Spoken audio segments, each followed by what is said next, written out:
Nasira lang ang marami sa pabahay ng gobyerno para sa mga sundalo, pulis at tauhan ng BJMP. Hindi kasi tinitirhan ang halos 70% ng mga ito ayon sa Commission on Audit.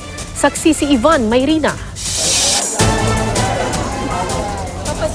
Taong ito nang gulatin ng militanteng grupong kadamay ang tahimik na NHA housing project sa Pandi, Bulacan nang bigla ang okupahan ng mga nakatiwangwang na pabahay ng NHA. Bakit hindi nila ipamigay napakaraming mahihirap na tao sa Pilipinas na walang sariling matirahan? Dapat yung pamigay na hindi naman nakatiwangwang.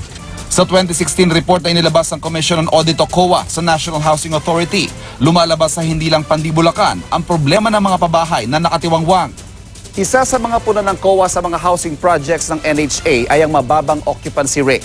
Sa mga project para sa AFP, PNP at BJMP personnel halimbawa, halos 70% ang hindi natitirahan. Ibig sabihin, 9 sa 10 bahay na pinapagawa ng gobyerno nakatiwangwang. Isa ang Sea Breeze Residences sa Ibaan, Batangas sa mga tinukoy ng COA. Nasa 1,109 na mga pabahay para sa mga pulis at sundalo. Natapos na noong Abril taong 2016, wala ni isa ang naokupahan. Higit 170 million pesos ang halaga ng pabahay na ito.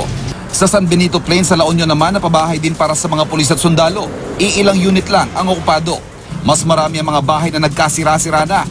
Maliban sa mga pabahay para sa uniform personnel ng gobyerno, pinuna rin ng COA ang mababang occupancy para sa informal settler families. Gayon din ang pabahay para sa mga biktima ng Yolanda. Sa kabuuan, 15 housing project sites ang tinukoy sa COA report na walang nakatira sa libu-libong pabahay ng NHA. Kabuang 112 billion pesos ang inilaan para sa mga pabahay ng gobyerno mula taong 2011 hanggang 2016. Pero sa halos 400,000 housing units sa target maipagawa, kalahati o 190,000 lang ang natapos.